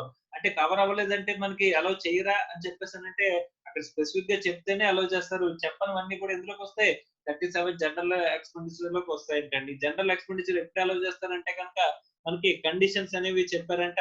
ఆ సర్టెన్ కండిషన్స్ ఫుల్ఫిల్ చేస్తే కనుక అప్పుడు మనకి ఎక్స్పెండిచర్ ని అలౌ చేస్తారు. ఓకే, ఆ కండిషన్స్ ఏంటనేవి ఇప్పుడు మనం నేర్చుకోబోతున్నాము. Okay, so section 37 very very important. ఏంటది, general.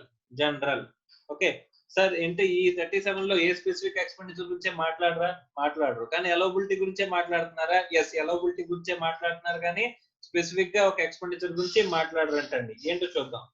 The legislature having rightly emphasized the impracticability of listing out all the admissible expenses in computing the taxable business income. Taxable business income calculate చేసేటప్పుడు అన్ని expenses allowability గురించి చెప్పగలరా? చెప్పలేరు అని చెప్పేసి నాకు తెలిసిందంటండి. As enacted section 37(1) so as to accommodate all deductible expenses other than those specifically covered by the other provisions. అంటే మిగతా ప్రొవిజన్స్ కవర్ చేయని వాటి ఎక్స్పెండిచర్ ఏవైతే ఉన్నాయో కవర్ చేస్తే అక్కడే చూసుకోవాలి, కవర్ చేయకపోతే ఇక్కడ జనరల్ చూసుకోవాలి. మనకి ఇప్పుడు కూడా స్పెసిఫిక్ వర్సెస్ జనరల్ వచ్చేసరికి ఎక్కడైనా స్పెసిఫిక్ ప్రొవిజన్ ఉందంటే కనుక మనం అప్లై చేసేది ఏ ప్రొవిజన్ అప్లై చేయాలంటే స్పెసిఫిక్ ప్రొవిజన్ అప్లై చేయాలంట. If it is no specific provision is there అప్పుడు మనం జనరల్ కి వెళ్ళాలంట. మనం ఇది విషయాన్ని డెఫినేషన్స్ లో చెప్పుకున్నామండి. ఎక్కడైనా స్పెసిఫిక్ డెఫినేషన్ ఉంటే కనుక మనం ఏం చేయాలనుకున్నాం, స్పెసిఫిక్ డెఫినేషన్ చూడాలి, ఆ జనరల్ డెఫినేషన్ కి వెళ్ళకూడదు. ఎక్కడైనా స్పెసిఫిక్ డెఫినేషన్ లేదు అనుకుంటే కనుక అప్పుడు మనం ఎక్కడికి వెళ్ళాలండి, జనరల్ డెఫినేషన్స్ కి వెళ్ళాలి అని చెప్పేసి మనం మాట్లాడుకున్నామండి. అలాగే ఇక్కడ కూడా స్పెసిఫిక్ వర్సెస్ జనరల్ లో స్పెసిఫిక్ గా ఎక్కడైనా చెప్తే కనుక ఆ ఎక్స్పెండిచర్ ని అలౌ చేయడం గురించి ఆ ప్రొవిజన్స్ మనం అప్లై చేయాలి. ఆ వాటిని తీసుకొచ్చి ఇక్కడ మనం అప్లై చేయొచ్చా, అప్లై చేయకూడదంట. ఓకే, ఈ కండిషన్స్ అప్లై చేయకూడదు. కండిషన్స్ లో ఏమున్నాయి చూడండి అమ్మా. Okay, so section 37(1) read as follows: any expenditure ఏదైనా ఎక్స్పెండిచర్ నీకు అలౌ చేస్తాను, ఎనీ ఎక్స్పెండిచర్ అలౌ చేస్తాను. ఓకే, ఎలా ఉండకూడదు ఎక్స్పెండిచర్ అంటే first not being expenditure of the nature described in 30 to 36 అంటే 30 to 36 లో కవర్ అయ్యి ఉండకూడదు. ఎందుకంటే ఆల్రెడీ చెప్పుకున్నాం 30 to 36 అనేవి స్పెసిఫిక్ సంబంధించినవి అనుకున్నాం. ఈ 30 to 36 లో కవర్ అయితే కనుక మనకి ఏమనుకున్నామండి, అక్కడ స్పెసిఫిక్ ప్రొవిజన్స్ అప్లికబుల్ అవుతాయి కాబట్టి 37 అనేది అప్లికబుల్ కాదా. 37 అప్లికబుల్ కావాలి అంటే కనుక ఎందులో కవర్ అవ్వకూడదంట, 30 to 36 లో కవర్ అవ్వకూడదంట. ఓకే, ఇంకేమున్నాయి సార్ అంటే not being in the nature of capital expenditure. Okay, very good. Capital expenditure కూడా అయ్యి ఉండకూడదు. సార్ క్యాపిటల్ ఎక్స్పెండిచర్ ని 30 to 36 లో మనకు చెప్పారు కదా సార్, చాలా ఎక్స్పెండిచర్ క్యాపిటల్ ఎక్స్పెండిచర్ కూడా అలౌ చేస్తామని చెప్తుంది. అలా స్పెసిఫిక్ గా చెప్తేనే అలౌ చేయండి, స్పెసిఫిక్ గా చెప్పకపోతే క్యాపిటల్ ఎక్స్పెండిచర్ ని నాట్ అలౌడ్ అంటండి. ఓకే, అంటే ఎనీ ఎక్స్పెండిచర్ నాట్ కవర్డ్ అంటే 30 to 36 and not a capital expenditure అయి ఉండకూడదంట. Not being in the nature of personal expenditure. Okay, అలాగే ఎలా ఉండకూడదంట, పర్సనల్ నేచర్ లో కూడా ఉండకూడదండి. పర్సనల్ నేచర్ లో ఉండే ఎక్స్పెండిచర్ కూడా అలౌడ్ కాదంటండి. ఓకే, ఇక్కడ next laid out or expended wholly and exclusively for the purpose of business or profession అని చెప్పేసి అంటాడు. అంటే పూర్తిగా exclusively used for business or profession, exclusive used for business or profession, business or profession కి use చేసి ఉండాలి. ఇక్కడ చెప్పే 4 కండిషన్స్ చూడండి. 30 to 36 లో కవర్ అవ్వకూడదు, క్యాపిటల్ ఎక్స్పెండిచర్ అవ్వకూడదు, పర్సనల్ నేచర్ లో ఉండకూడదు, and exclusively used for the business or profession, business or profession మాత్రమే యూజ్ చేసి ఎక్స్క్లూజివ్ గా ఉండాలి అని చెప్పేసి అంటున్నాడు.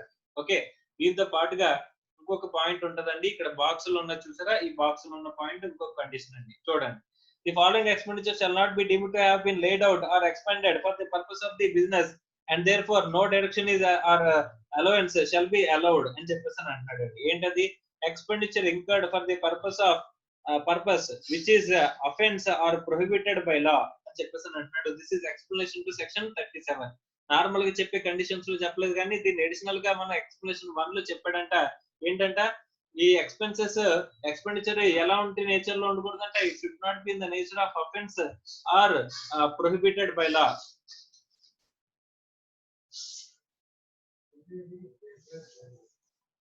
ఇది ఎక్స్పెండిచర్ ఎలా ఉండకూడదంట,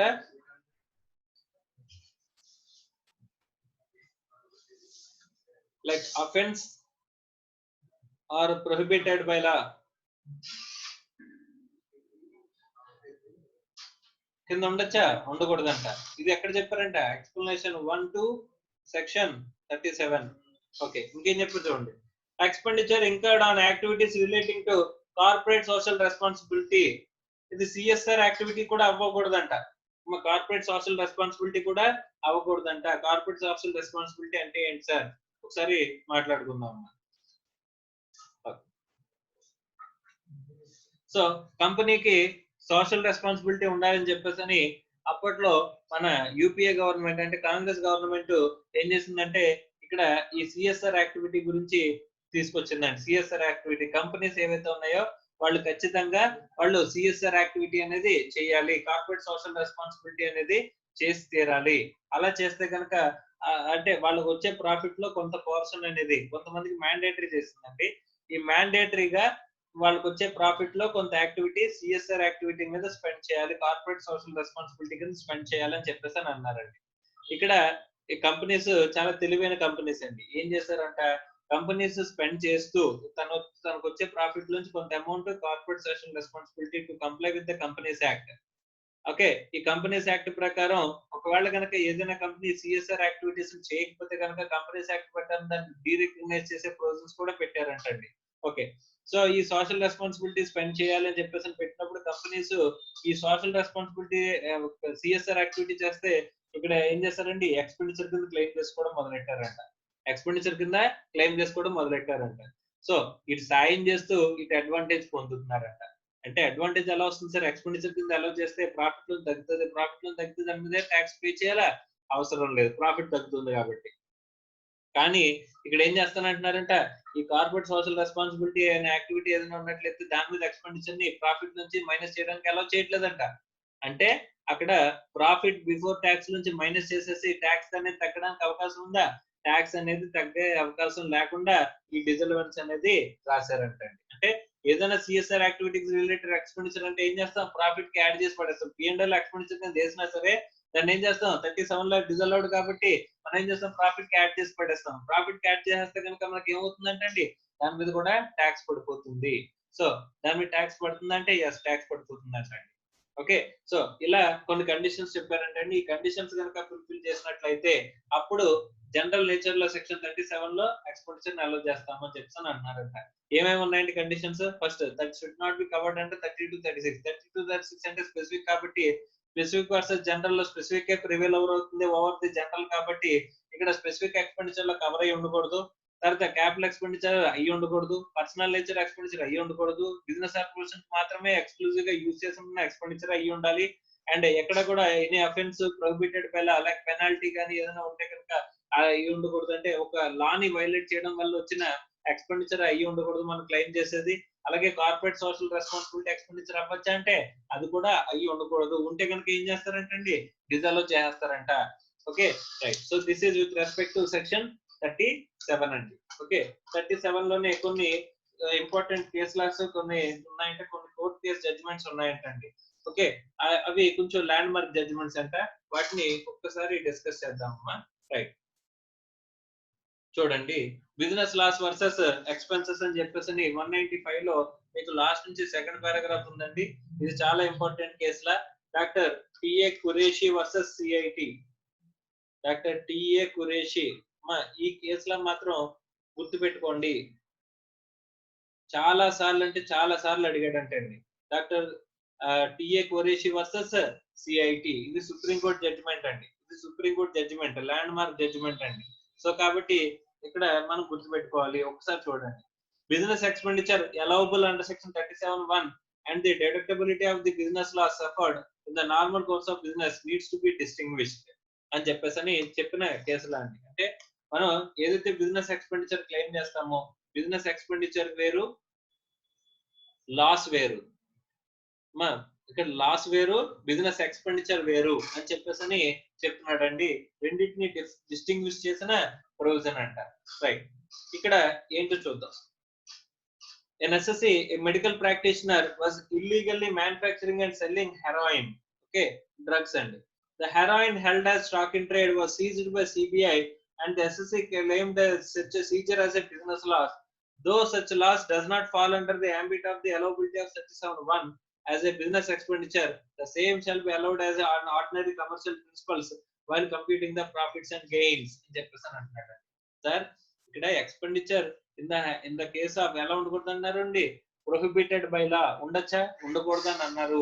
అలాగే ఎక్స్పెండిచర్ ఎలా ఉండకూడదు అన్నారు, అఫెన్సివ్ గా అఫెన్స్ ఆర్ ప్రొహిబిటెడ్ బై లా అనేవి ఉండకూడదు అని అన్నారండి.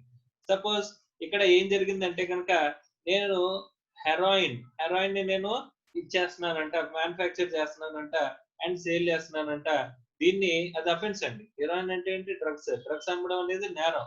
కాబట్టి సిబిఐ ఏం చేసిందంటే నా స్టాక్ ని, ఈ స్టాక్ ఏదైతే ఉందో హెరాయిన్ స్టాక్ ఏదైతే ఉందో ఈ హెరాయిన్ స్టాక్ ని సీజ్ చేసి పట్టేశారంటే తిరిగి ఇస్తారా సార్? తిరిగి ఇచ్చే అవకాశం కూడా లేదండి. సిబిఐ గనుక వన్స్ సీజ్ చేసిందంటే ఇలాంటి డ్రగ్స్ ని తిరిగి ఇవ్వరు. అదే మనీ సీజ్ చేశారనుకోండి, మనం ఎక్స్‌ప్లనేషన్ ఇచ్చుకొని ఎక్కడి నుంచి సోర్స్ వచ్చిందో చెప్తే అక్కడ రిలీజ్ చేస్తారండి, వదిలేస్తారండి. కానీ హెరాయిన్ లాంటి వాటిని ఏం చేయరు, ఇక్కడ అలౌ చేయరంటండి. సో ఇక్కడ ఇదంతా కూడా ఇప్పుడు స్టాక్ తిరిగి వస్తదా? రాదు. ఇక్కడ ఈ ఈ హెరాయిన్ మ్యానుఫ్యాక్చర్ చేస్తున్నందుకు వాళ్ళు నాకు పెనాల్టీ ఏసారనుకోండి. సమ్ పెనాల్టీ అనేది లెవీ చేశారనుకోండి. ఆ పెనాల్టీ నేను పే చేశాననుకోండి. దీన్ని ఎక్స్‌పెండిచర్ కింద అలౌ చేస్తారా? దీన్ని ఎక్స్‌పెండిచర్ కింద అలౌ చేయరు. Okay. This is business expenditure. కానీ ఇక్కడ స్టాక్ అంతా పట్టుకెళ్ళిపోయినప్పుడు ఈ స్టాక్ అంతా ఏమైందండి నాకు? ఈ లాస్ అయిందంట. సో దీన్ని నేనేం చేశానంటే బిజినెస్ లాస్ కింద క్లెయిమ్ చేశానంట. ఇప్పుడు ఈ హెరాయిన్ అమ్మితే వచ్చిన డబ్బుల మీద ఇన్కమ్ టాక్స్ కడతానంటే కట్టించుకోవడం మానేసారా? కట్టించుకుంటున్నారు. అలాంటప్పుడు ఈ స్టాక్ నేను ఇక్కడ సీజ్ చేసేసినప్పుడు ఈ హెరాయిన్ ఏమైందంటే అండి, సీజ్ చేసేసినప్పుడు టోటల్ గా లాస్ అయిపోయాను నేను. ఈ లాస్ గనక వచ్చినట్లయితే ఆ లాస్ ని నేను ఏం చేశానంటే ఆ బిజినెస్ లాస్ కింద క్లెయిమ్ చేసుకున్నానంట. ఇక్కడ వీళ్ళేమి పెనాల్టీ అది వేయలేదు. నేను స్టాక్ ఏదైతే చూపించుకుంటున్నానో ఆ స్టాక్ ని నేను లాస్ కింద క్లెయిమ్ చేసుకుంటున్నాను. This loss is allowed. ఇక్కడ మనకి కండిషన్ చెప్పింది ఎక్స్‌పెండిచర్ గురించి. ఇక్కడ సెక్షన్ 37 ప్రకారం చెప్పింది ఏంటంటే ఇలాంటి ఎక్స్‌పెండిచర్ ఏమన్నా ఉన్నట్లయితే బిజినెస్ ఎక్స్‌పెండిచర్ నాట్ అలౌడ్ అండి. కానీ ఈ లాస్ గురించి సెక్షన్ 37 ఎక్కడ మాట్లాడట్లేదు. కాబట్టి బిజినెస్ లాస్ అనేది అలౌడ్ అని చెప్పిన కేసులా అండి doctor TA Qureshi versus CIT. Section 37 మాట్లాడిందంతా కూడా బిజినెస్ ఎక్స్‌పెండిచర్ గురించే గానీ ఈ లాసుల గురించి మాట్లాడలేదు. రెండిటిని డిఫరెంట్ గా డిస్టింగ్విష్ చేయాలి అని చెప్పిన కేసులా అండి doctor TA Qureshi versus CIT. That is supreme court judgement, landmark judgement అమ్మా. అందుకోసమనే మనం ఇప్పుడు డిస్కస్ చేసుకున్నాం. ఇది గుర్తుపెట్టుకోమని కూడా చెప్తున్నాను. ఎందుకంటే మనకి ఎగ్జామ్ లో ఎన్ని సార్లు అడిగాడంటే అన్ని సార్లు అడిగాడండి. అడిగినప్పుడు దీన్ని బిజినెస్ లాస్ ని అలౌ చేస్తూ మీరు ఏం చేయాలి? రిఫరెన్స్ దేనికి ఇవ్వాలి? Doctor TA Qureshi versus CIT కేసులో ఇక్కడ ఏమైందండి? బిజినెస్ లాస్ ని అలౌ చేయమని చెప్పేసని చెప్పారు. ఈ జడ్జిమెంట్ ఏంటి? Supreme court landmark judgement. In landmark judgement of supreme court doctor TA Qureshi versus CIT, the business loss is allowed. కాబట్టి ఇక్కడ even though it is a illegal business, the loss is allowed. So 37 is confined to the expenditure relating to a business. Okay, that is not covered with respect to loss అని చెప్పేసని చెప్పారంట. Okay, next benefit of enduring nature, distinction between capital and revenue expenditure అంట. Okay, right. మనకి ఇక్కడ చెప్పింది ఏంటంటే capital expenditure అయి ఉండకూడదు అని చెప్పేసి ఒక కండిషన్ ఉందండి, గుర్తుందా? క్యాపిటల్ ఎక్స్పెండిచర్ ఎప్పుడవుతుంది అని చెప్పేసి అంటే నార్మల్ గా capital expenditure versus revenue expenditure మీ అకౌంట్స్ లో చెప్తారు చూసారండి. ఎండ్యూరింగ్ నేచర్ అనేది మీకు మోర్ దాన్ 12 months ఉంటే కనుక అక్కడ దాన్ని ఏమంటారండి? అక్కడ మోర్ దాన్ 12 months ఉంటే కనుక దాన్ని క్యాపిటల్ ఎక్స్పెండిచర్ అంటారు. ఎండ్యూరింగ్ బెనిఫిట్ అనేది ఇక్కడ ఏం చెప్తున్నారు చూద్దాం. One of the important condition for claiming deduction under section 37(1) is that expenditure should not be in the nature of capital expenditure. This particular issue has all along proved to be a fertile area for the litigation, where many cases have been gone up to the level of Supreme Court decide about the capital or revenue nature of expenditure. The landmark judgment of Supreme Court, Empire Jute Company versus CIT, ఇది కూడా గుర్తు పెట్టుకోవాలమ్మా. ఇదేంటి? Empire Jute Company versus CIT. Empire Jute Company versus CIT. ఈ కేసులో ఏం చెప్పారంటే has pronounced that the test of benefit of enduring nature may fail in certain cases and expenditure giving rise to such benefit would still be deductible if the benefit is in the revenue field. The settled position law regarded as under అని చెప్పేసి ఒక table chart ఇస్తున్నారండి. ఆ table chart లో మీకు ఈ కేసులని ఎలా explain చేశారో, కేసులలో ఫ్యాక్ట్స్ ని ఎస్టాబ్లిష్ చేశారండి. ఏంటవి? Whether any asset acquired by the assessee, is అంటే నాట్ డిడక్టబుల్. ఎందుకంటే అసెట్ అనేది రికగ్నైజ్ చేస్తున్నట్టు కాబట్టి అది ఏమవుతుంది? క్యాపిటల్ ఎక్స్పెండిచర్ అనేది అవుతుంది. క్యాపిటల్ ఎక్స్పెండిచర్ అయితే బ్యాలెన్స్ షీట్ లో వెళ్తుంది కానీ P&L లోకి రాదు. Okay. Whether there is a benefit of enduring nature, దాని బెనిఫిట్ అనేది మోర్ దాన్ ఇక్కడ మనం ఎక్వైర్ చేసింది అసెట్ కాదు సార్, అసెట్ అయితే capital expenditure.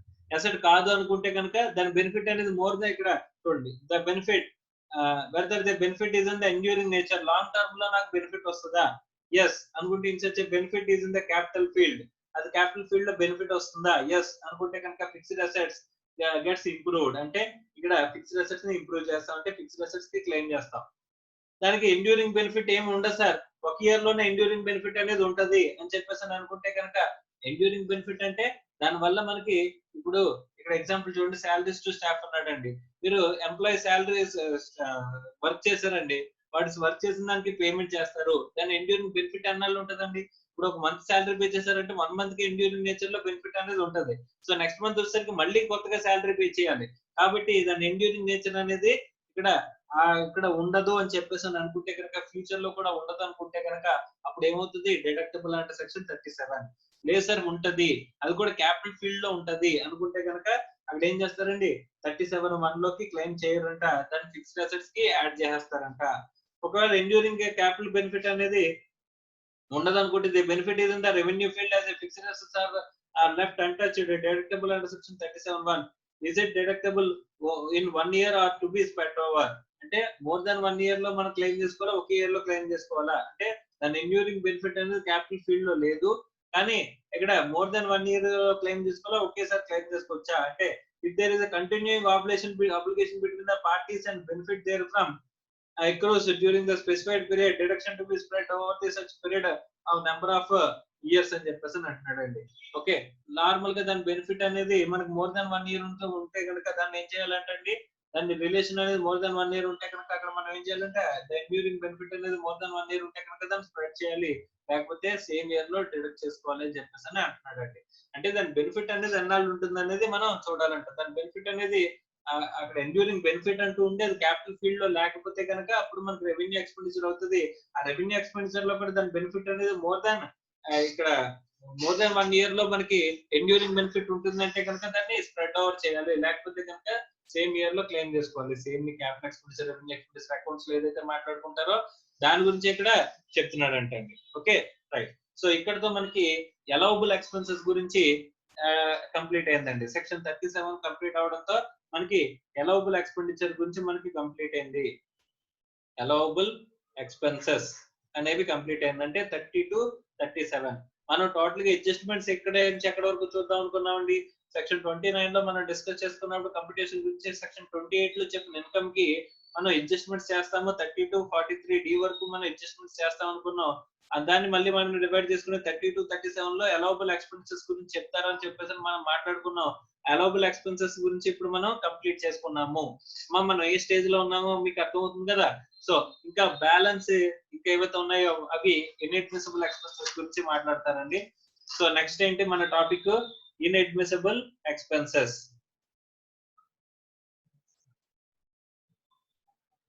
Inadmissible expenditure. Sir inadmissible expenditure అనేవి ఎలా ఉన్నాయి, ఏమేమి ఉన్నాయి అని చెప్పేసానంటే కనుక చూడండి, sections 30 to 38 allows various expenditure as deduction subject to certain conditions. If the conditions not satisfied, such expenditure may be totally or partially disallowed. అంటే 30 to 37 లో చెప్పిన 38 లో చెప్పిన సెక్షన్స్ 37 వరకు ఉన్నాయి. 38 అనేది రివోక్ చేస్తారు, కానీ ఇక్కడ చెప్పడం మాత్రం మొత్తం చెప్తున్నాడు. 30 to 38 అనే సెక్షన్స్ వరకు మనం ఏవైతే ఎక్స్పెండిచర్ అనేది మన కండిషన్స్ ప్రకారం చెప్పారో ఆ కండిషన్స్ ఫుల్ఫిల్ చేస్తే అలౌ చేస్తారు, ఆర్ కంప్లీట్ గా కానీ పార్షియల్ గా కానీ. కండిషన్స్ ఫుల్ఫిల్ చేయకపోతే డిసలౌ చేస్తారు. Okay right. ఈ ఇన్అడ్మిసిబుల్ ఎక్స్పెన్సెస్ కొన్ని డిసలవెన్సెస్ చెప్తున్నారంట, అది ఏ సెక్షన్స్ చూడండి అమ్మా. కొన్ని సెక్షన్స్ లో డిసలవెన్సెస్ ఆర్ ఇన్అడ్మిసిబుల్ ఎక్స్పెన్సెస్ గురించి మాట్లాడుతున్నారంట. Section 37 2B, section 40, section 40 capital A, section 40, section 40 capital A and section 43B. ఇవన్నీ కూడా ఇన్అడ్మిసిబుల్ ఎక్స్పెన్సెస్ మనకి చెప్తున్నారంట. ఈ ఇన్అడ్మిసిబుల్ ఎక్స్పెన్సెస్ గురించి ఒక్కొక్క దాని గురించి మనం డిస్కస్ చేసుకుంటే మనకి Pgbp అనే చాప్టర్ కంప్లీట్ అయిపోతుందంట. ఈ ఇన్అడ్మిసిబుల్ ఎక్స్పెన్సెస్ ఏమున్నాయి, దాన్ని ఏవేవి ఎక్కడెక్కడ ఏ సిచ్యువేషన్స్ లో డిసలౌ చేయాలి, ఏ కండిషన్స్ లో డిసలౌ చేయాలి అనేది మనం చూస్తే ఇక్కడ మనకి ఈ Pgbp అనే చాప్టరే కంప్లీట్ అయిపోతుంది. ఇందులో మనం చూస్తే 43B గురించి మనం ఆల్రెడీ నేర్చేసుకున్నాం.